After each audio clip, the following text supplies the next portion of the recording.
What are we doing here? And where are we gonna go? It's like we just woke up one morning, and then it's welcome to the show.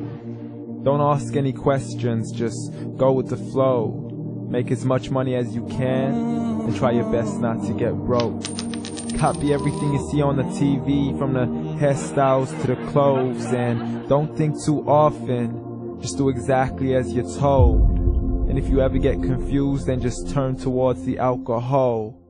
You'll still hear your thoughts, then just turn up the radio as you learn to live a lifestyle of drugs, sex, and rock and roll.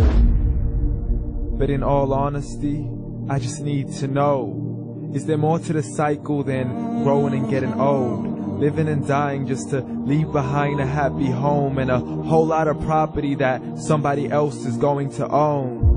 I just really need to know before the casket's closed, 'cause I'm not willing to gamble with my soul, nor am I ready to take any chances. These are just simple life questions, and I'm just searching for some answers. Like, what are we doing here? And what is our purpose? How did we get here, and who made us so perfect? And what happens once we go, or is this world all really worth it? Questions we don't answer because apparently we don't really have to. There's no purpose to this life and our existence is merely natural. Then in that case, please let me ask you, did you create yourself, or was it somebody else who had fashioned you? 'Cause you're a being that's impeccable, faultless and unparalleled. You're a product of supreme intelligence, and I'm merely being rational. For there isn't a camera on this earth that can come close to the human eye, nor a computer that can compete alongside the human mind. And if the whole world was to come together, we wouldn't be able to create a single fly. So many signs, yet we still deny. As science tries to justify that all this could come from none, when it's a simple sum. 0 plus 0 plus 0 cannot possibly ever give you 1. So from where did all this order come? For everything has its origins, a maker, a creator of its own. I mean, the only reason you're watching this video is because somebody had to press upload. So we can believe in the Big Bang, but I'd rather believe in He who caused it to explode. Allah, the creator of everything, along with every single soul. The ever-living, the master, the only one who is in control. Unlike his creation, beyond our imagination. And no, he's not a man, nor does he have any partners in association. He's on his own. And no, he did not ever leave us alone. Just like every manufacturer, he left us with an instruction manual. The Quran and Islam, and I'm sorry to jump to conclusions, but it's the only one possible.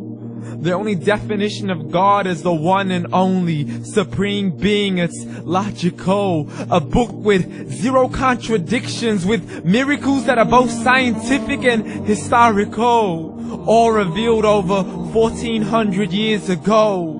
Like the detailed description of the human embryo. The descriptions of the human embryo in the Quran cannot be based on scientific knowledge in the 7th century. To the mountains as pegs holding firm the earth below, and the 2 seas that don't mix in a complete separate flow.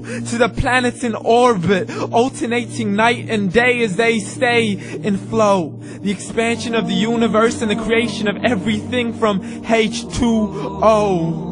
To the stories of the past and the preservation of Pharaoh. To identifying the lowest point in the land where Persia defeated Rome. The gushing fluid that created man in the glands between the ribs and the backbone. And not a word has changed, it's still the same. So please explain how all this was known over 1400 years ago. To a man who couldn't read or write, as he would recite whatever the angels spoke. And if you still don't believe, please try to come up with something that's even close. But you can't, so we took God as a mockery and his messengers as a joke. Muhammad could not read or write. How's somebody who can't read or write gonna start a religion? Dismiss these scriptures as legends and tales of the ancient folk, as we live life according to our whims, desires, and hopes. saying this life is the only home we will ever know. We will live then die, then simply turn to bones. YOLO! Correction, after the grass dies, the rain arrives and it regrows, and Allah promises to do the same thing to your very soul and bring you back from your very fingertips to your toes, as the all-seeing supreme being watches us so close, and we are surely being tested in our wealth, our health, and our self, and everything that we've been blessed with. So believe, for we will surely be resurrected and be brought back to our Lord and account for every single deed, as He hands us our books and orders us to read. From the bad to the good and everything in between. You yourself are sufficient for your own accountability, so don't be mad at me. You are the one who thought He wouldn't come back to me. I gave you a whole life long to search after me, but you were busy in all that which was temporary. So read, and glad tidings to all those who believed. And if you disbelieve, read. And don't let that day be the first day you find out what your life really means.